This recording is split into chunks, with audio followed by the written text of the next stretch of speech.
I'm Hewins. And I'm Son. Ow. Together we're Hewins and Son, filmmaking duo. That's right. We got the camera rolling right now. Yep. Can't stop. So let's get into some action. All right. Well, I brought you here to talk about what's most important in Hewins and Son history as of the week of January 15th, 2022. Okay. What's most important?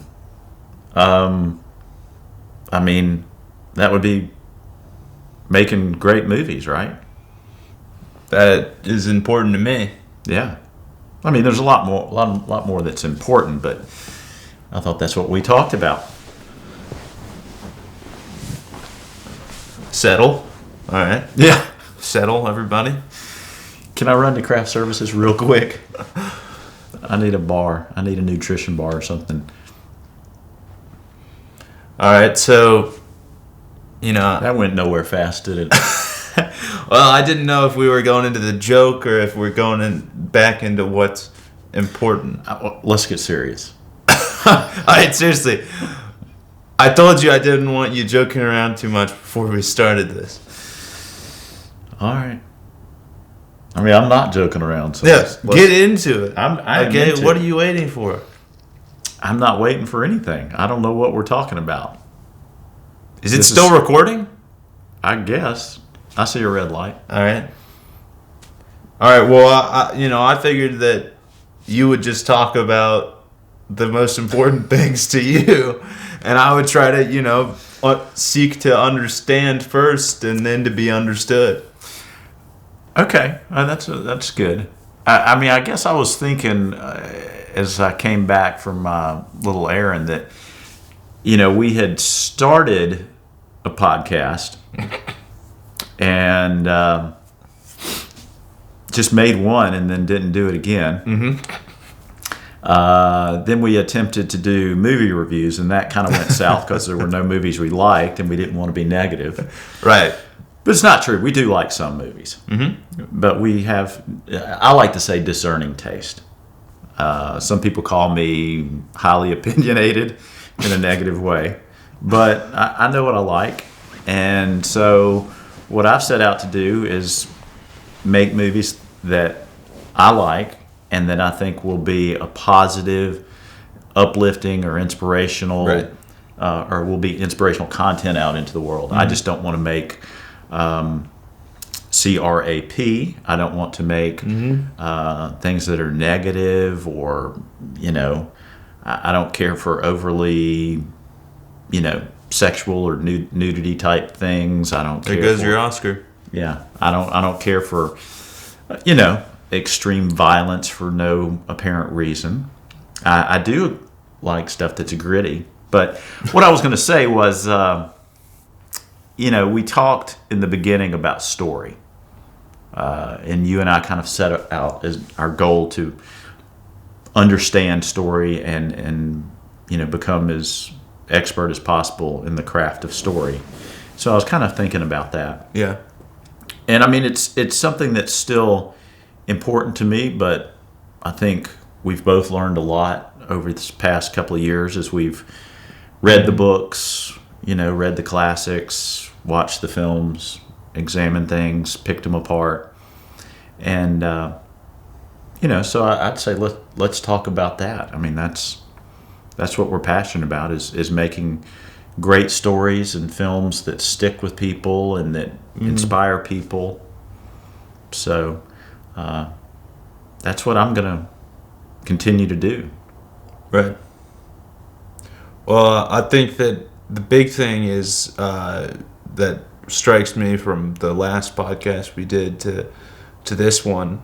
So I guess a couple years or a year or so, and a lot has changed on the perspective of great story. I think it probably when I first set out to go, all right, I'm somebody who wants to write, and I haven't studied a ton about stories.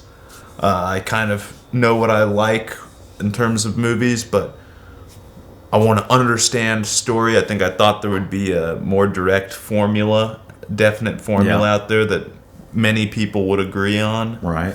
And I think that I just thought that, oh, well, this guy agrees that he likes stories told well, and I agree that I like stories well told, then we're gonna get along great. But I think its opinion comes into it highly. I don't think Well, just talking about that. So when we, especially for you, because you were really new to it, I had read some of the books before. I have written scripts. I've made a movie. So I knew some of those things, the guidelines, if you will, the rules of screenwriting, the 3-act structure, the plot points, the climax, the midpoint, all these different terms. And those were new to you.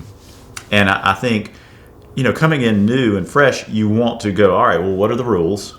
Show me the roadmap, and then I'll just plug in my creative ideas into it. And it's what we found out is it's not that cut and dried.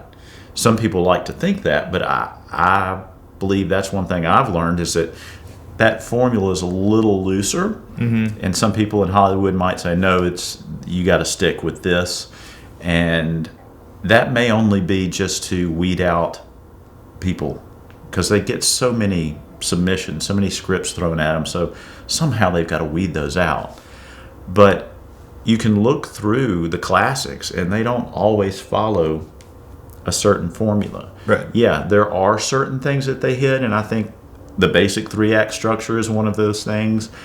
When you talk about plot points, I remember when I first got into writing, I thought, oh gosh, you've got to have this plot point and it has to be at page 30. If it's at page 32, you've blown it. If it's at page 25, maybe it's okay. But, I thought the rules were a lot more cut and dried.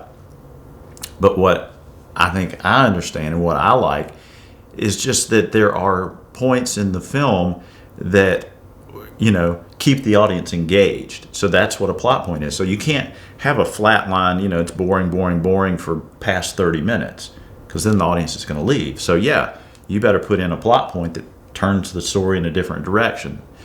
But, I think if you keep it, going up and down and bouncing between, highs and lows, that you can keep the audience engaged no matter exactly what page that is on.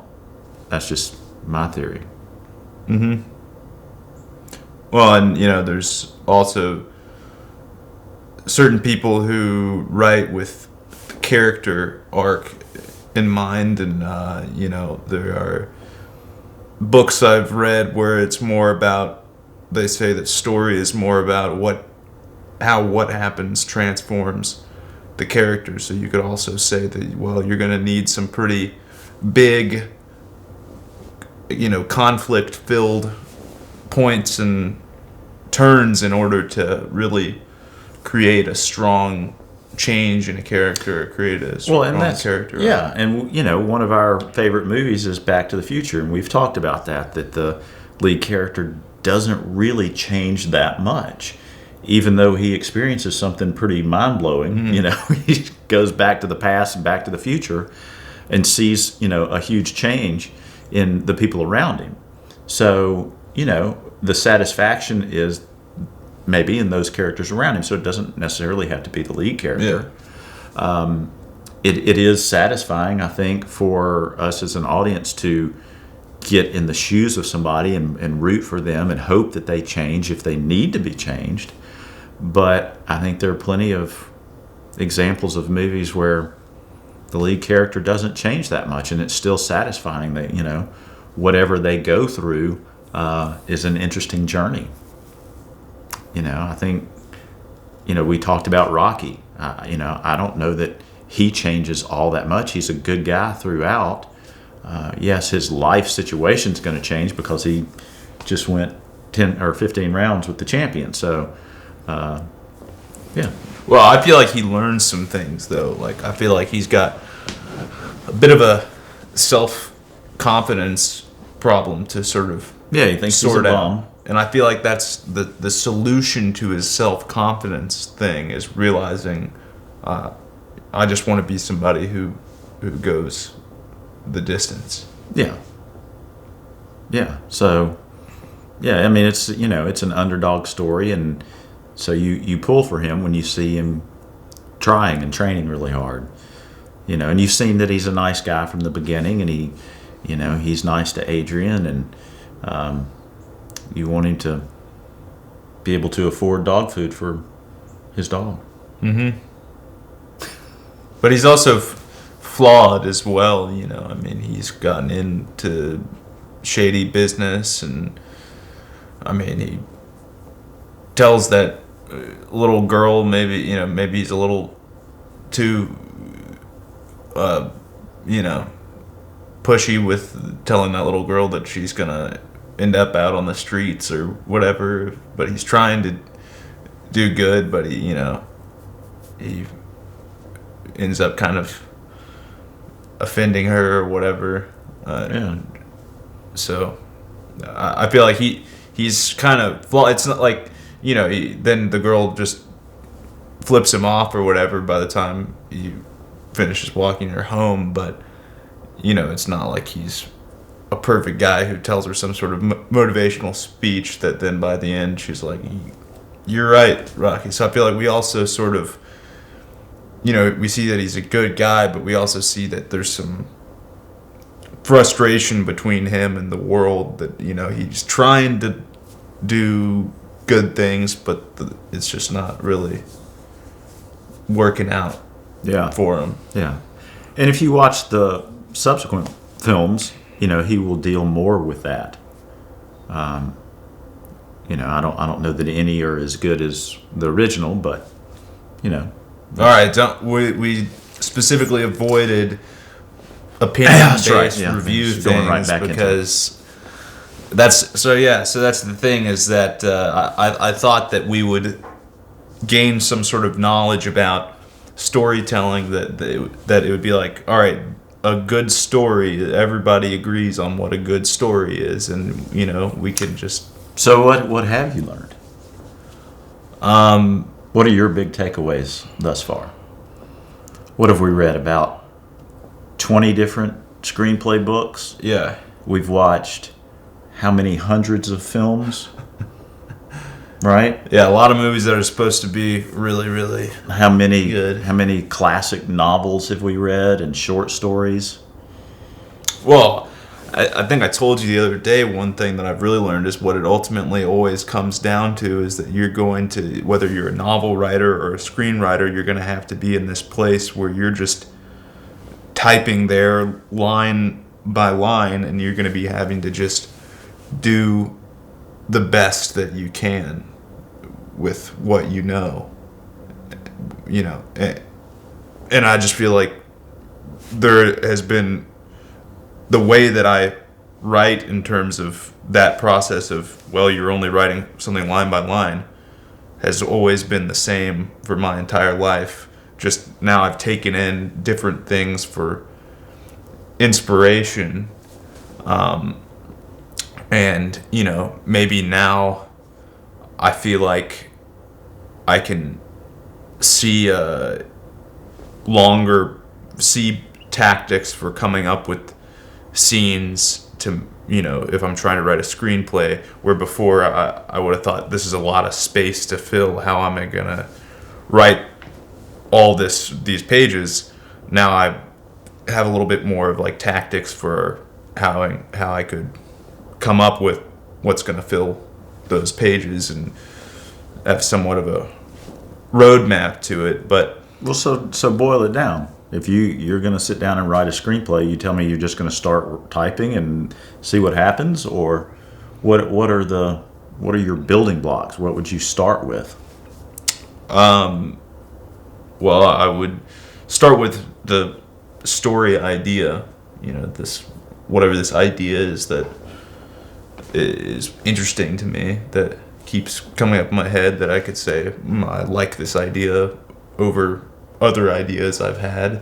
And then I guess I would try to develop that idea into a character, a couple of characters, or maybe a little general premise.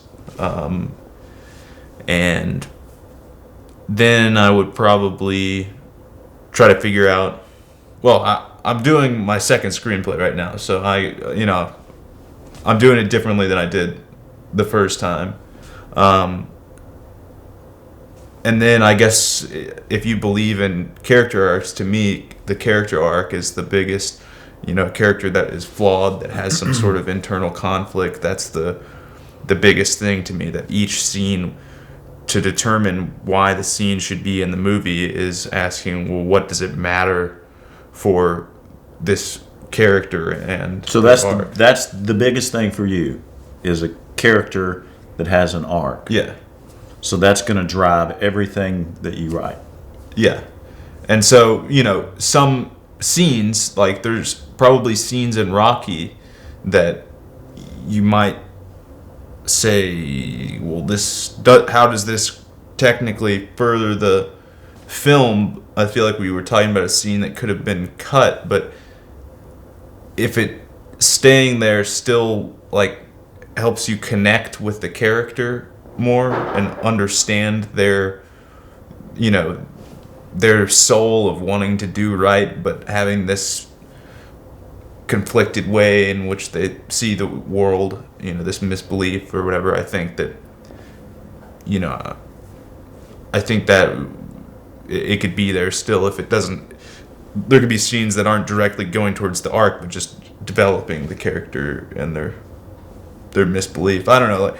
That's the other thing, is I don't think there's a hard and fast rule. I mean, I think it's more instinctual in terms of feeling, does this feel right? So I think there could be scenes that maybe you can't even think of how to justify it being there, but if it feels right being in there, then do it. Yeah. And I think that's something that we've talked about and that may have discovered over this time. Is, for me, it's that feeling of taste, or it's like the pacing. Like you and I both we've edited stuff, and when you edit something together, you have to cut it somewhere, and so you got to get that feeling. Do I cut it on this frame, or do I cut it on this frame? What feels the best to keep that pace and the momentum going? And I think that's the thing for me with movies. I can't stand when I'm in a movie and I'm like starting to go, okay, what time is it? When's this going to be over? Because then obviously you're getting bored, something's dragging.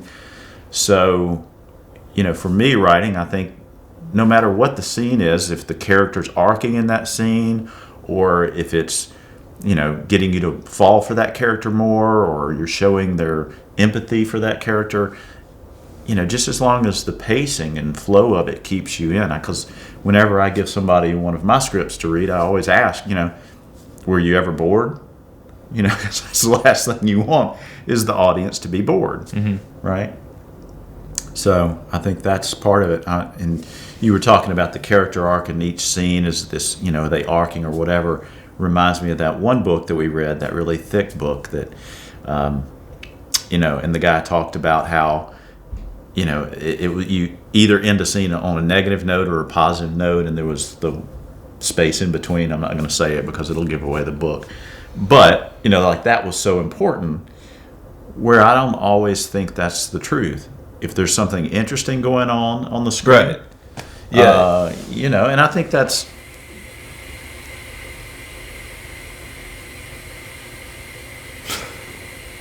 I think that's the fridge. Yeah, I think that's the fridge. I think you and I agreed that maybe some of the superhero movies aren't some of our favorites here. I go, being a critic again. Well, see, but there's things that go on in those movies that's spectacular, and it's amazing. How did they shoot that? And it's fanciful or whatever it might be, and that's cool too. You enjoy it. We just watched a movie last night by a director who's done 2 films that we really, really, really like, and some that we don't as much like. But I enjoyed the detail he put into it, and the neat things. I mean, it was visually interesting. It was the way it was written. I could tell there was great care taken in the dialogue and how the story went. And I may not think that it's a super strong story or my favorite film or whatever, but I could appreciate things. So there's that aspect. Yeah. Yeah. Yeah. I told you not to talk about that beforehand. You're not supposed to talk about that. I'm not naming it. Well, the thing about talking about the superhero movies, I think, is the whole opinion thing. That's the thing, is we have an opinion, and you got, what's that whole saying about opinions? Is, it's supposed to be that everybody has one, and it's not always that. Sometimes it stinks. Yeah. So I think that's the ultimate thing is, I don't want to talk about my movie opinions all day, because I would rather try to connect with people. And I'm not. I'm talking about the elements of story. What makes a good story for me, for you, for whoever else. Right. And so talking about what you've learned. Well, and I guess that's the thing, is that we're figuring out what a good story is for us, and we have to label things, and we have to put things into certain categories for ourselves, or else we're never going to be able to figure out what we're supposed to be writing like. Exactly. Because there's so many different ways to write something. Let me understand this. For you, it's a character that arcs, and it's a satisfying arc. So this character, that's... Well, I would say a more general way to sum it up, other than just a character arc, is to feel that there's some sort of lesson learned. That that the character learns a lesson, or that the audience? That the character learns some sort of lesson, that there was some sort of growth, that they went through hard things and came out of it learning some sort of lesson.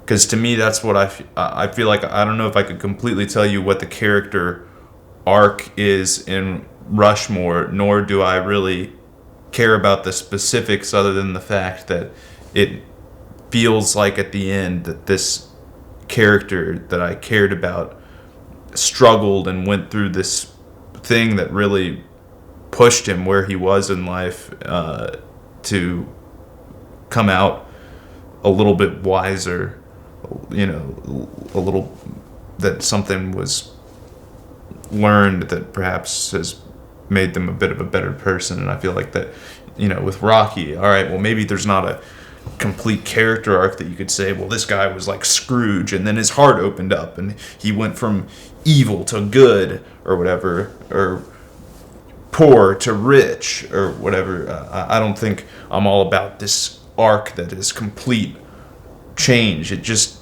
to feel like they struggled and went through some these hard things for something to come out on the end, and for it to be just some sort of general truth that I don't know, just that the story feels like it has some sort of truth behind it that it leaves you with, like going the distance or whatever, rather than a movie that just is like, it seems like the filmmaker, the writer, or if you're reading a novel, that they are still contemplating things and they don't know. I don't like it when they end off and it feels like they don't know what the answer is. I want it to be something that gives me something that, maybe even if I can't even tell you what the lesson was that was learned, but that it feels like there was some sort of piece of value there. I don't know. See, I'm still figuring it out, but hey, yo. Hey, I'm still figuring it out, okay? Hey, yo. Just give me a little time here, okay. Huh? Come on, Rocky. Hey, come on, hey. Hey. All right. Well, that's good. We're all figuring it out. I think that, like I said, the big thing is that, like, I'm writing on the second screenplay. I'm doing it a different way. Obviously, I'm still in a stage of working on it where I'm not typing an actual screenplay document. I'm writing the long outline for it, which, I know you write a little prose outline thing, basically, and I'm doing that, but I think it's at like 6,000 words, which in some cases that would be like a short story or whatever. So this is more of a longer outline. And, as once you, when you're on the outside of your story and you're like, I'm going to write a story about this, I'm going to do it like this, and it's going to have this point to it. It's good to know those things what you're going for when you but then once you get into it, you're always the same as you are when you're writing anything, and that you can only be in one little detail at a time. You've got to write the details of they walked in the door, they sat down, they take a breath, do they hold their breath, whatever. You've got to be in it detail by detail, and you can't constantly, I have tried to think about like 30 different things at once while writing one scene, and it's very hard for me to do that. I don't know if anybody can do that. I've tried to like look at different things. I've written notes to myself on paper while writing one thing, and it's pretty hard for me to do. And I just think that after reading all these books, there are so many rules that if I tried to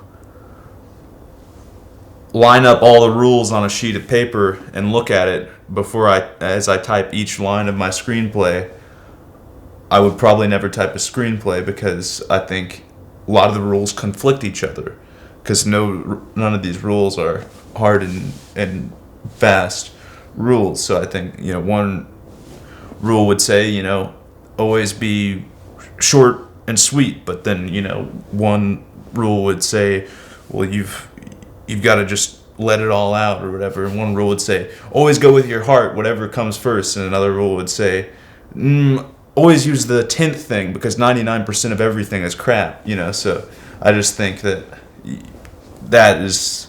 So anyway, you're always the same when you're in it, going line by line. So to me, the biggest advice is still never give up, because you've got to persevere. And I think from the first podcast we already had this, which was positivity. You've got to stay positive about it. You've got to have a positive attitude. And I think that another thing that I realize is that you can have a positive attitude and things still be not peachy all around you.